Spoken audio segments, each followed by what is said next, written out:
नमस्कार मंडळी, कशा आहात? सर्वांना श्री स्वामी समर्थ. गणपती बाप्पा मोरया, मंगलमूर्ती मोरया. तर काल बनवले ते बाप्पासाठी बुंदीचे लाडू.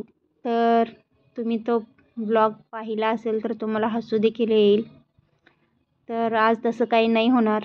आज सगळं चांगलं होणार आहे. बाप्पांची एक झलक तुम्हाला दाखवा म्हणून हा व्हिडिओ टाकला होता. तर आज मी बाप्पांसाठी बनवला होता कडा प्रसाद. हो, कडा प्रसाद सर्वांना आवडतच असेल आणि ज्यांना तूप जास्त आवडतं त्यांच्यासाठी तर हे एकदम बेस्ट. तर मी इथे घेतलं आहे 1 वाटी तूप आणि 1 वाटी तुपाला 1 वाटी गव्हाचं पीठ. आणि कढई घेऊन कढईमध्ये तूप हे गरम करण्यासाठी ठेवायचं आहे आपल्याला. आणि तूप चांगल्या पद्धतीने गरम झाल्यावर त्यात पीठ टाकून घ्यायचं आहे. आणि ते जेवढं तुम्ही पिठाचं करणार आहे तेवढं तुम्हाला तूप घेणं आवश्यक आहे. म्हणून इथे 1 वाटी तुपात मी 1 वाटी गव्हाचं पीठ घेतलेलं आहे चाळून. आणि एक मोठा बाउल एवढा हा कडा प्रसाद होईल. तुम्ही पाहू शकता मी आता त्या तुपामध्ये 1 वाटी गव्हाचं पीठ घातलेलं आहे आणि त्याला छान 20 मिनिट लालसर होईपर्यंत भाजून घ्यायचं आहे. तर आज पण इथं आपले लागणार आहेत पेशन्स. हो, पेशन्सनीच याला भाजून घ्यायचं आहे. जसं की रवा भाजतो ना आपण शिऱ्यासाठी, परंतु जरासं रवा जाडसर असतो आणि गव्हाचं पीठ खूप बारीक असल्यामुळे ते लवकर काळसर होतं. त्यामुळे सतत त्याला हलवत राहिलं पाहिजे. तुम्ही पाहू शकता सुंदर असं त्याचे दाणे दाणे बाहेर पडेपर्यंत आपण ते पीठ भाजून घ्यायचं. जेव्हा का असं पीठ जरा घट्ट असतं की समजून राहायचं की ते अजून कच्चं आहे. आणि आपण जसं भाजत जाऊ तसं ते दाणेदार होत जातं पीठ. तुम्ही पाहू शकता मी किती वेळ हलवत आहे जेणेकरून खाली त्याला काळपटपणा म्हणजे करपून येते, लागू नये. आणि तुम्हाला आता हे किती थोडं दिसत आहे ना 1 वाटीच पिठाचं. जेव्हा आपण यात पाणी घालतो ना तेव्हा खूप असं जास्त होतं ते शिजून. 1 वाटीचं ते कमीत कमी 3 वाटी एवढं होतं.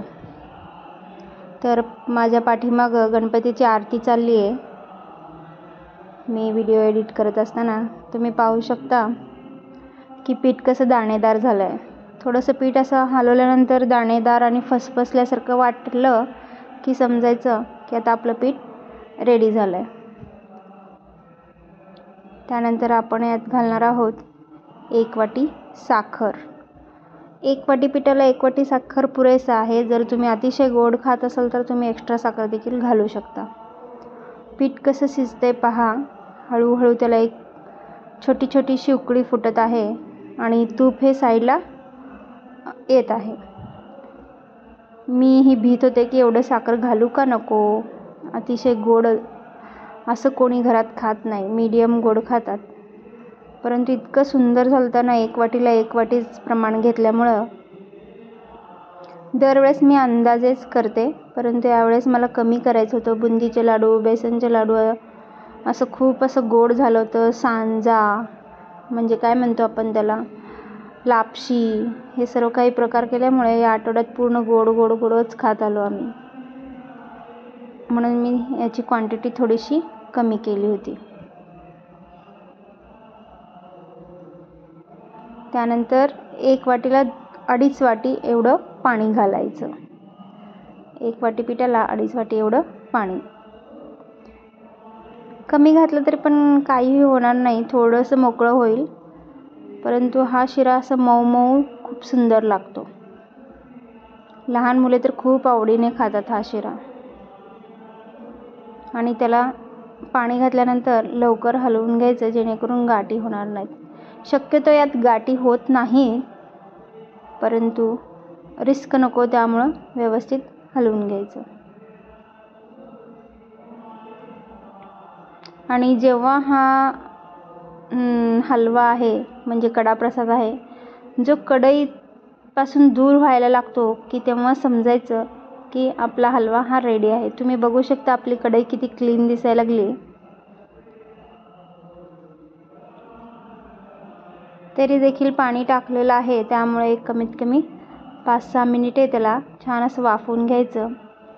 आणि याला अजून जरा चकाकी येण्यासाठी तुम्हाला हवं असेल तर 1 चमचा तूप तुम्ही वरून सोडू शकता. ही पूर्ण रेसिपी तुपावरच अवलंबून आहे आणि इतकी टेस्टी असते आणि कमीत कमी 4 ते 5 दिवस आरामात टिकू शकते.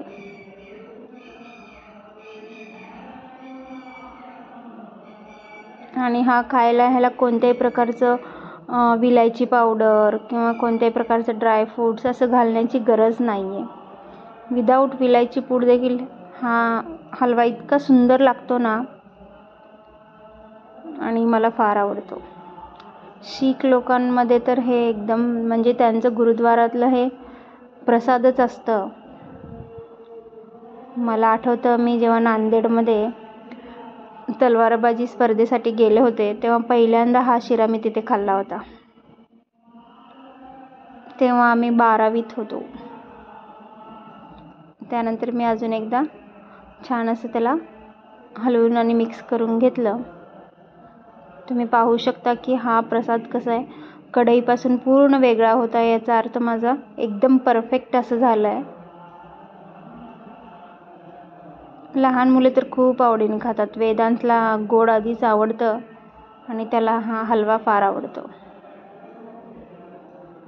हाताला लागत नाही का लागतो हे मी तपासून पाहत होते आणि पूर्ण मस्त झाला होता. त्याचा गोळा होत होता.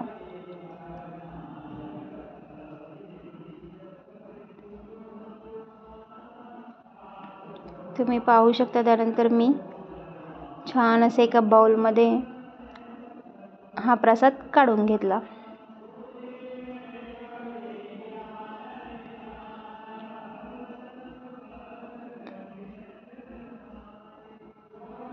आणि इतकं सुंदर दिसत होतं ना गरम गरम, आणि आमच्या घर भरून तुपाचा आणि या प्रसादाचा वास सुटला होता एकदम. हे सर्व प्रसाद करून मी जेव्हा वर फिरायला गेले तर वरपर्यंत ह्याचा वास येत होता. आय थिंक तुम्हाला माहीत असेल, आपण जसं बेसनचे लाडू केल्यानंतर घरात वास दरवळतो तशाच पद्धतीचा. त्यानंतर मी थोडेसे बदामाचे काप टाकले त्यात, ड्रायफ्रूट्स. मनुके वगैरे होते, परंतु मला हा हलवा असाच आवडतो. तुम्ही पाहू शकता किती सुंदर लाईट ब्राऊन असा कलर आलेला आहे. तुम्हाला हवे असतील तर तुम्ही याचे गोल गोल लाडू बनवू शकता. मोदकचा साचा असेल तर मोदक बनवू शकता, किंवा वेगवेगळे शेप म्हणजे असतात ना फुलाचे गोल.